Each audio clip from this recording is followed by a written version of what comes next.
नमस्कार। तो आज हम बात करने वाले एक ऐसी कंट्री की जिन्होंने फीफा वर्ल्ड कप के लिए क्वालिफाई करके एकदम पूरी दुनिया को चौंका दिया था और एक लोअर रैंक कंट्री थी वो, मतलब कि लोवेस्ट रैंक कंट्री थी जब वो 2010 के फीफा वर्ल्ड कप में खेली थी। तो मैं बात कर रहा हूँ नॉर्थ कोरिया की। तो देखिए, अक्सर हम ये कहते हैं कि एक लोअर रैंक कंट्री जो है वो वर्ल्ड कप के लिए डायरेक्टली कैसे क्वालिफाई कर सकती है, केवल होस्ट एज अ होस्ट ही क्वालिफाई कर सकती है। लेकिन यहाँ पर नॉर्थ कोरिया ने इसके बिल्कुल विपरीत काम करके दिखाया था। विदाउट होस्टिंग डायरेक्टली क्वालिफाई किया था मेरिट में। कैसे किया था तो हम उसी के बारे में जानेंगे। तो कई लोगों को ऐसा लगता है कि नॉर्थ कोरिया की फुटबॉल बहुत बेकार है। तो सबसे पहले आप ऐसा सोचना बंद कर दें, क्योंकि नॉर्थ कोरिया की फुटबॉल भले वो बहुत ज़्यादा एक्सपोजर नहीं करते हैं, बहुत ज़्यादा बड़े बड़े टूर्स नहीं करते हैं, उनके प्लेयर्स बड़े बड़े दिग्गज क्लबों में नहीं खेलते हैं, लेकिन उनके वहाँ की लीग इतनी अच्छी है कि वो अच्छा काम कर रहे हैं, डेवलपमेंट कर रहे हैं। और इवन उनकी जो वुमेंस टीम है वो तो फीफा वुमेंस वर्ल्ड कप खेलती है, एशिया कप जीत चुकी है। तो उनकी वुमेंस फुटबॉल तो बहुत ही ऊपर है। और रही बात मेंस फुटबॉल की, तो वो भी लगभग अच्छी है। बस वही है कि अगर हम कंपेयर करने जाएं बड़ी कंट्रीज के अगेंस्ट या साउथ कोरिया के अगेंस्ट, तो उनसे कहीं ना कहीं नीचे है। लेकिन इसके बावजूद भी एक अच्छा कंपटीशन ये बड़ी बड़ी कंट्रीज को दे देती है। अब आपके दिमाग में आएगा कि फिर 2010 के वर्ल्ड कप में क्वालिफाई किया कैसे था, क्योंकि उसके पहले तो उनकी फुटबॉल एक बहुत ही बेकार तरीके से चल रही थी, कोई बहुत बड़े टूर्नामेंट्स वो नहीं जीत रहे थे। देन कैसे क्वालिफाई किया, तो चलिए उसी के ऊपर हम बात करते हैं। तो सबसे पहले मैं आपको बता दूं कि 2006 के वर्ल्ड कप क्वालिफिकेशन के टाइम तक नॉर्थ कोरिया की टीम काफी बेकार रिजल्ट दे रही थी। 2007 में नॉर्थ कोरिया ने एक न्यू कोच को अपॉइंट किया जो कि उनके फॉर्मर इंटरनेशनल प्लेयर थे, और वहां पर अप्रैल 25 क्लब जो नॉर्थ कोरिया का एक बहुत ही अच्छा क्लब है उसको भी वो कोच कर रहे थे।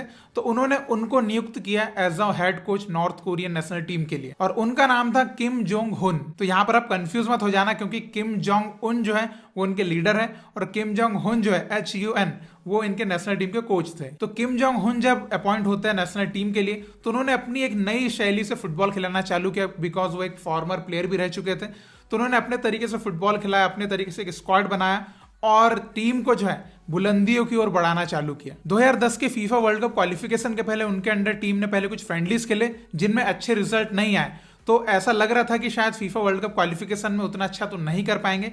लेकिन जब फीफा वर्ल्ड कप क्वालिफिकेशन की फर्स्ट राउंड की शुरुआत होती है, तो वहां पर मंगोलिया को उन्होंने 9-2 के एग्रीगेट से हराया। देन सेकंड राउंड में साउथ कोरिया, जॉर्डन और तुर्कमेनिस्तान के साथ ग्रुप में थे। वहां पर उन्होंने एक भी मैच लूज नहीं किया और टीम डायरेक्टली फोर्थ राउंड के लिए क्वालिफाई कर जाती है। फोर्थ राउंड दिखने में उनके लिए काफी टफ था, बिकॉज वहां पर सऊदी अरेबिया थी, ईरान थी, साउथ कोरिया भी थी। बट साउथ कोरिया के कोच किम जोंग हुन ने अपनी डिफेंसिव फुटबॉल पे ध्यान दिया, अपनी टीम का डिफेंस बहुत अच्छा रखा, जिसकी वजह से उन्होंने वहां पर 3 मैच ड्रॉ करे और गोल भी उन्होंने काफी कम कंसीड किए, जिसकी वजह से लास्ट में गोल डिफरेंस में अच्छे होने के कारण वो डायरेक्टली 2010 के फीफा वर्ल्ड कप के लिए क्वालिफाई कर गए और दूसरी बार वर्ल्ड कप के लिए क्वालिफाई करके एक हिस्ट्री रच दी। हालांकि नॉर्थ कोरिया का वर्ल्ड कप कैंपेन काफी ह्यूमिलेटिंग था। एक तो ग्रुप ऑफ डेथ में उनको जगह मिल गई थी ब्राजील, पोर्तुगल और आइवरी कोस्ट के बीच में, और तीनों ही मैच वो बहुत बुरी तरह से हारे, जिसके कारण उनके देश में उनको काफी क्रिटिसिज्म का सामना भी करना पड़ा था। सारे प्लेयर्स ने और जो मीडिया थी और कंट्री के जो पॉलिटिशियंस थे, उन्होंने कोच को इसका दोषी ठहराया कि कोच की वजह से इतना खराब परफॉर्मेंस हुआ है। और ऐसा कहा जाता है कि जो कोच है उनको एज अ लेबर वहां पे काम कराया गया और काफी प्लेयर्स के साथ भी काफी वहां पर शोषण हुआ था, ऐसा कहा जाता है। अब ये बात कितनी सच है नहीं है इसका तो अंदाजा नहीं लगाया जा सकता, लेकिन मे भी हो भी सकता है, बिकॉज जिस तरह के माहौल नॉर्थ कोरिया में है तो ऐसा हो भी सकता है, क्योंकि पहले भी एथलीट्स के साथ ऐसी हरकतें वहां पर की जा चुकी थी अकॉर्डिंग टू मीडिया रिपोर्ट्स। लेकिन भले ही नॉर्थ कोरिया के उन प्लेयर्स के साथ या कोचेस के साथ जैसा भी कुछ हुआ होगा, फीफा ने उसका इन्वेस्टिगेशन वैसे तो किया था। और देखिए, नॉर्थ कोरिया एक आइडल कंट्री के जैसे निकल के आई थी, बिकॉज इतनी एक lower rank country directly FIFA world cup के लिए क्वालिफाई कर जाती है, तो इससे खतरनाक चीज और क्या हो सकती है। और देखिए, भले किम जोंग हुन को लोगों ने इतना क्रिटिसाइज किया होगा, लेकिन उनके अंडर 2 मेजर टूर्नामेंट्स में नॉर्थ कोरिया ने क्वालिफाई किया था, एक तो फीफा वर्ल्ड कप के लिए और दूसरा 2011 के एशियन कप के लिए। तो किम जोंग हुन नॉर्थ कोरियन फुटबॉल की हिस्ट्री में काफी अच्छे कोच माने जा सकते हैं। और देखिए, इसका सीधा सीधा कनेक्शन अगर आप देखें कि कैसे, तो देखिए, अगर आप रूट्स पे जाएं